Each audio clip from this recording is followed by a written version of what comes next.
बस एक फ्लो में जाना है जहाँ पे हवा का रुख ले जाए। ठीक है। ये जो इस वक्त का दौर है उसमें मेरे ख्याल से ओरिजिनल म्यूज़िक दोबारा वापस आ गया है।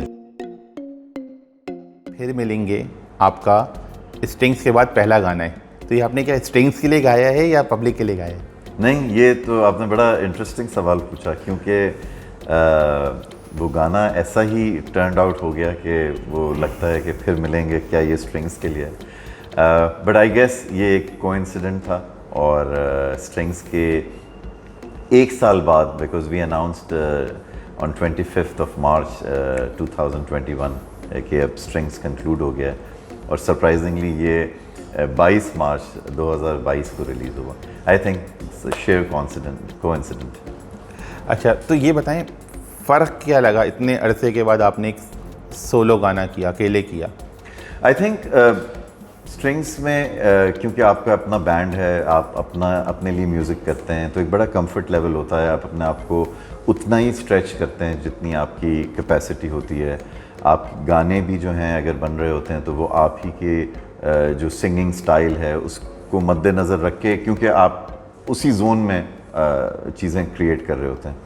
जब आप उस जोन से बाहर निकलते हैं और एक और टीम के साथ काम करते हैं, तो आपको उनकी जो दायरा है उसमें रह के अपने आप को अडेप्ट करना पड़ता है। तो वो थोड़ा सा आप अपने कंफर्ट जोन से बाहर निकलते हैं, which is also very important for any individual, because otherwise एक वो कंप्लेसेंसी आ जाती है, आप बहुत ही कंप्लेसेंट से हो जाते हैं।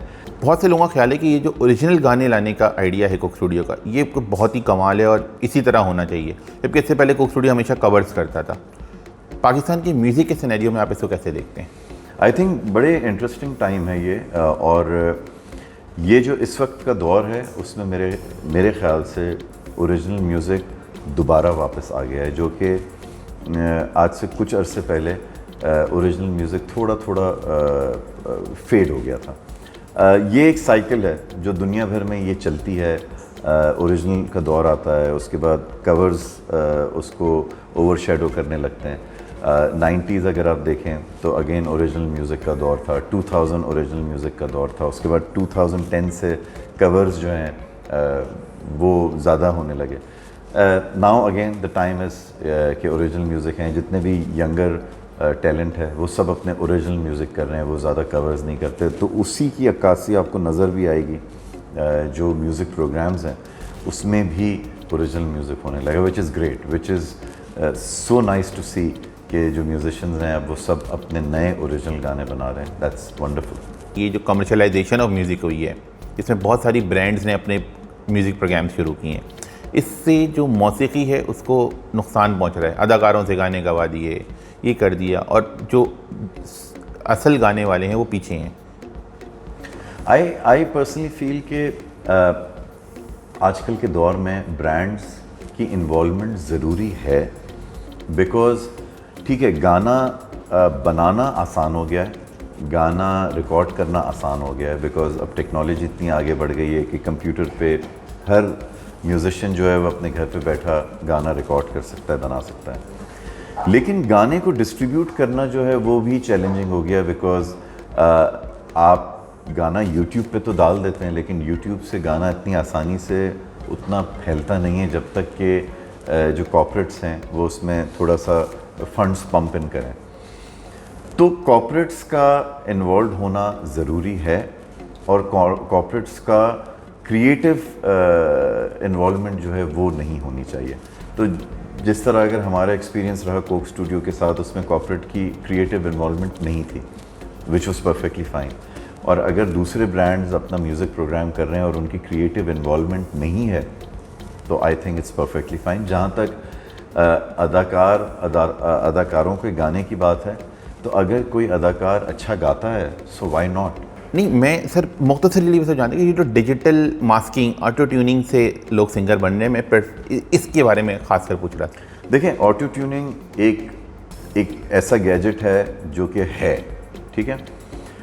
अगर आपके पास एक फैसिलिटी है तो आप वो यूज़ करते हैं। एक आर्टिस्ट, एक सिंगर जो है वो तब तक सक्सेसफुल नहीं हो सकता जब तक वो अच्छा ना गाए।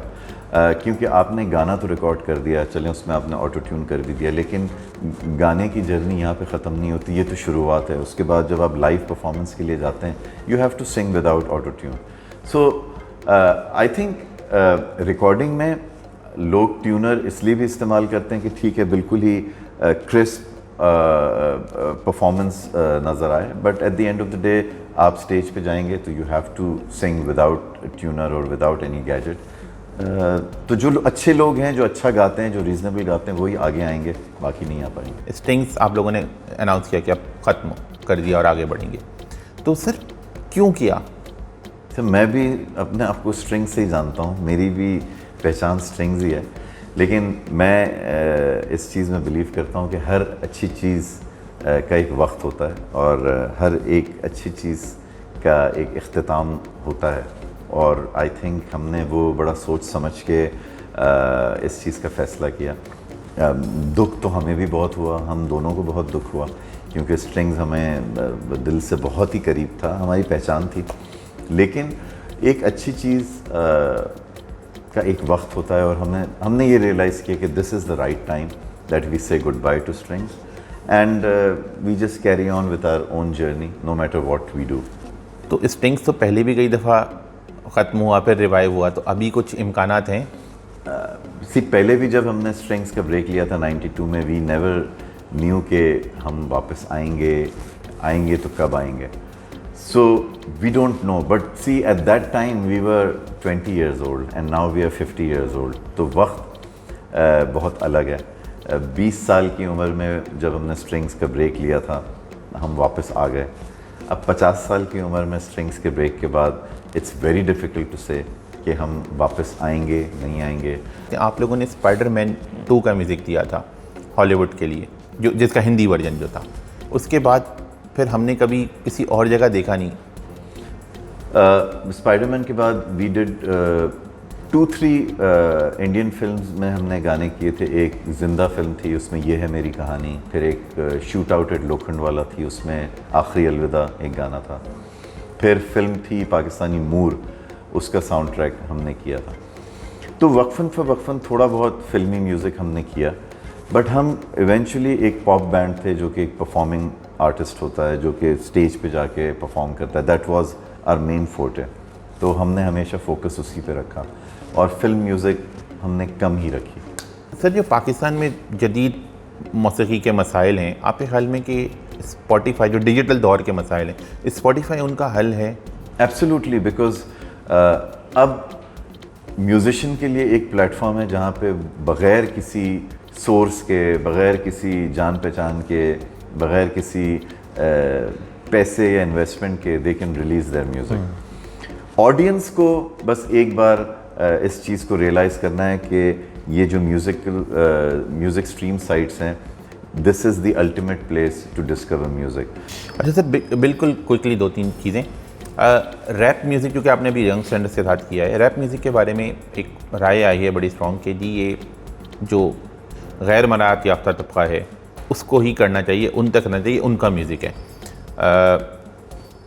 जबकि फारिस शफ़ी के ऊपर ख़ासकर इस पर क्रिटिसिज्म हुआ था, एक बड़ा इशू बना था। आपका इस पर क्या टेक है? आई थिंक रैप म्यूज़िक बहुत अरसे से है, 30 साल से जब हम म्यूज़िक कर रहे हैं तब से है। मुझे याद है 1990 में जब हमारी पहली एल्बम आई थी, उसमें हमने भी रैप म्यूज़िक की एक अटैम्प्ट की थी। मैं हूँ तुझसे उस गाने का नाम था, स्पॉटिफाई पे है भी। रैप म्यूज़िक पाकिस्तान में 1990s में भी था। आई रिमेंबर फ़ख्र आलम अपने गानों में बड़ा रैप यूज़ करते थे। अब बहुत ही कंसिस्टेंट लेवल से रैप म्यूज़िक पाकिस्तान में है, और अब जो आर्टिस्ट हैं उनकी शायरी और उनकी अप्रोच और उनके एक्सप्रेशंस जो हैं वो बहुत सॉलिड हैं, और दैट्स वाई आई फील कि it's gonna stay there for some time. और जो नई ऑडियंस है, the younger audience, they can relate to it. मुस्तकबिल में अब आपका क्या इरादा है? अदाकारी की तरफ कदम रखने का इरादा है? कोई फिल्म, कोई ड्रामा? सर, मुस्तकबिल में इरादा बस ये है कि बस एक फ़्लो में जाना है जहाँ पे हवा का रुख ले जाए। ठीक है। कोई बंदिश नहीं है, कोई लिमिटेशन नहीं है, कोई जल्दी भी नहीं है। तो बस जहाँ ज़िंदगी ले जाए उस तरफ चले जाना।